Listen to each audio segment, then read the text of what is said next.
Life is a video game, but nobody gives you the instruction manual.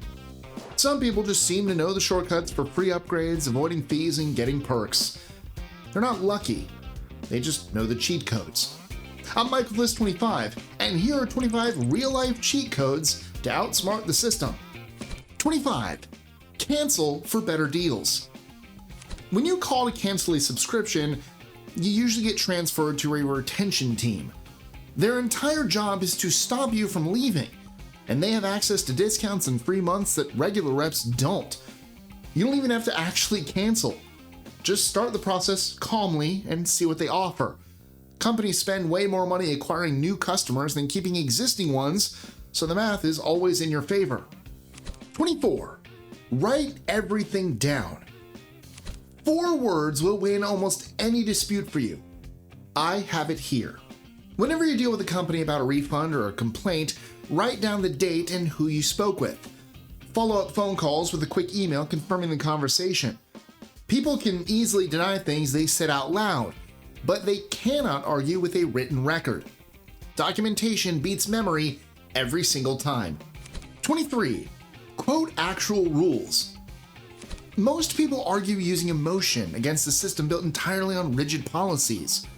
The system ignores feelings, but it can't ignore its own rules being quoted back at it. Instead of saying something's unfair, tell them you're entitled to a specific outcome based on section 4B of their policy. Look up their terms online before you call. The person who brings documented facts gets results way faster. 22. Ask for a supervisor. Look, I've spent enough time working rental car counters at Enterprise to tell you this is completely true. Frontline customer service reps are working from a script with a very short list of things they're actually allowed to do. When they hit the edge of that list, they say there's nothing they can do. Don't argue. Just politely ask to be connected with a supervisor who has the authority to make an exception. Treat escalation as a normal next step instead of a threat. 21. Anchor your price first. The first number mentioned in any negotiation sets the boundaries for the whole conversation. It's called anchoring. If you ask for $80,000 right out the gate instead of waiting to hear what they offer, the final number almost always lands closer to your goal. Even if you get talked down, you're still going to land higher than if you started low and let them set the baseline. 20. Browse in incognito mode. Travel and retail websites track your browsing habits using cookies. If you keep checking the same flight or hotel, the algorithm knows you want to buy it, and sometimes nudges the price up.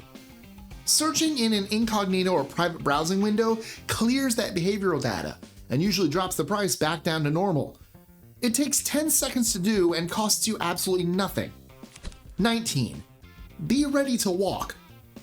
The absolute strongest position in any deal is not actually needing the outcome.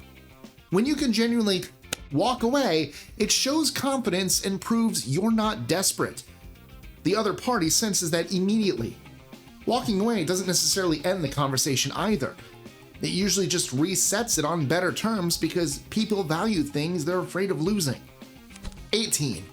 Invent your own deadlines. People move faster when time's running out. Telling someone you can lock in a rate if they finalize things by Friday turns a vague plan into an immediate priority. Bureaucracies thrive on procrastination, but urgency cuts right through it. Frame the deadline as a natural timing issue rather than a high-pressure sales tactic, and watch how fast the system suddenly speeds up to accommodate you. 17. Turn off default settings. Defaults are silent traps designed to favor the company instead of you. Auto-renew subscriptions and data sharing settings quietly drain your wallet and your privacy. Go into your accounts and manually toggle off anything you didn't explicitly agree to. People save hundreds of dollars a year just by turning off auto-renewals because companies usually panic and send you a discount offer to come back. 16. Stack your rewards. Most people just use one reward system at a time, but smart consumers stack them. You can book a flight using airline points, pay the taxes with a cashback credit card, and apply a coupon code all on the exact same transaction. You're getting triple the value out of a single purchase. Companies built these systems separately, expecting you to be lazy, but combining them is totally legitimate. 15. Ask for price matches. Huge retailers like Target and Best Buy have price match policies sitting right there in plain sight, but they will never bring them up unless you ask. If you find a lower price somewhere else, walk up confidently with a screenshot on your phone and ask them to match it. The answer is yes way more often than people think, and it even works with online customer service chats. I literally did it the other day in Home Depot. 14. Take the issue public. When calling and emailing gets you nowhere, take the issue to social media. Companies care about their public reputation way more than their internal policies. A polite and factual post will get results faster than a dozen phone calls. They have dedicated teams monitoring Twitter and Facebook with the power to fix things instantly. Just remember to stay calm, because if you sound angry, they'll actually move slower. Have you ever successfully shamed a company into giving you a refund online? Let me know what happened in the comments below, because I'm actually fascinated by what gets their attention. 13. Use multiple channels. Don't limit yourself to just one method of communication. If you're stuck on hold, try hitting up their live chat and sending an email at the exact same time. It shows persistence without being aggressive. Different companies prioritize different channels. Amazon is huge on live chat, while others respond way faster on Twitter. Knowing where a company focuses its attention saves you hours of waiting around. 12. Request goodwill adjustments. If you have a solid credit history but missed one single payment, you can actually write to the creditor and ask for a goodwill adjustment. You're basically asking them to wipe the late payment off your record as a favor because you're a loyal customer. It's a completely legitimate practice. There's no law saying they have to agree, but a surprising number of them will do it once, and it instantly boosts your credit score. 11. Use small claims court. When polite requests completely fail, small claims court is your next move, and it's much easier to use than you might think. Filing a claim costs very little, and usually scares the company into settling before you even step foot into a courtroom.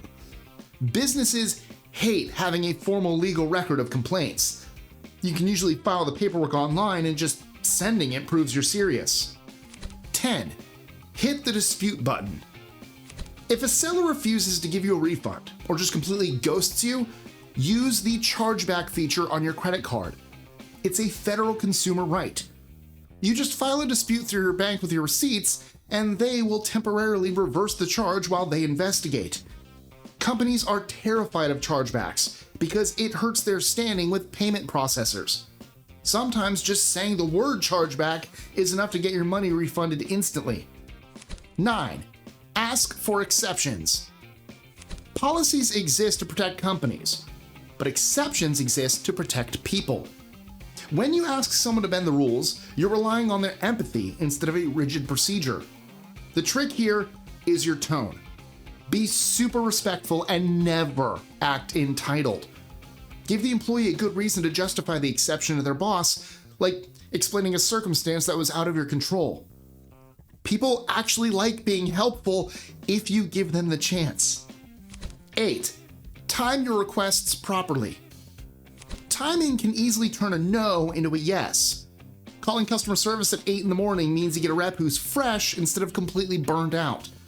End of the month is a great time to negotiate rent because landlords are desperate to fill empty units.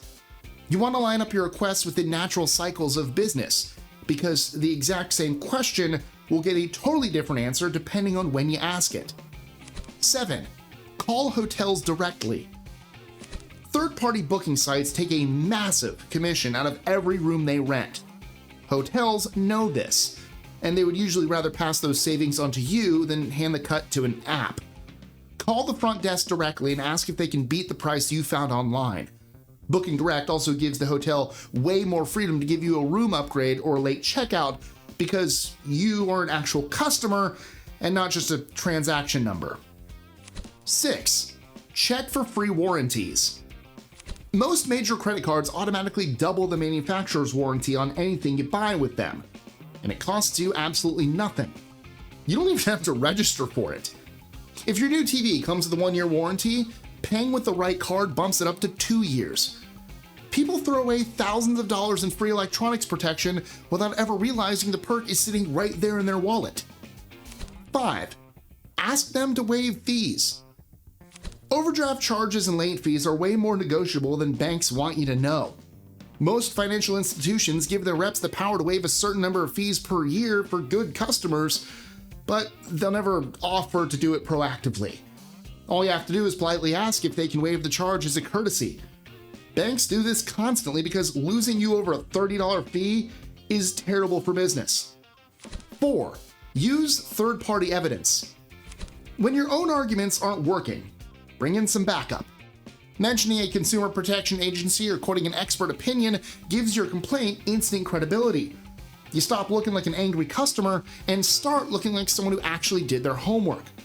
Use cold hard evidence as a hammer when persuasion just isn't getting the job done. 3. Ask for the appeals process.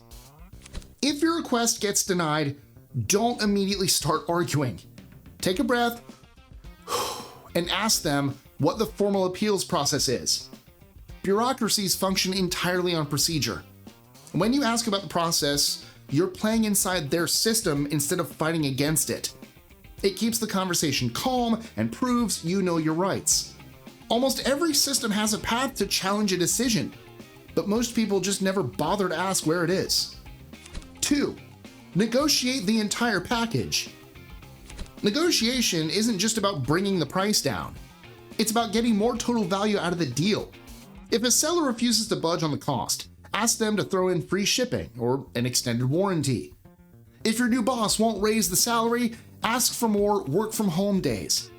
Companies will often say yes to extra perks because they're cheaper to provide than raw cash. Your goal isn't always spending less. It's getting more. 1. Request government information. This is the most powerful and underused cheat code of all.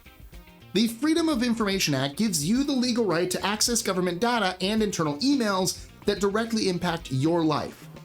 Most people have no idea how easy it is to use. You just go to the local public records portal and type out exactly what you're looking for. They are legally required to give you an answer. When you have the actual facts, you can stop guessing and start holding the system accountable.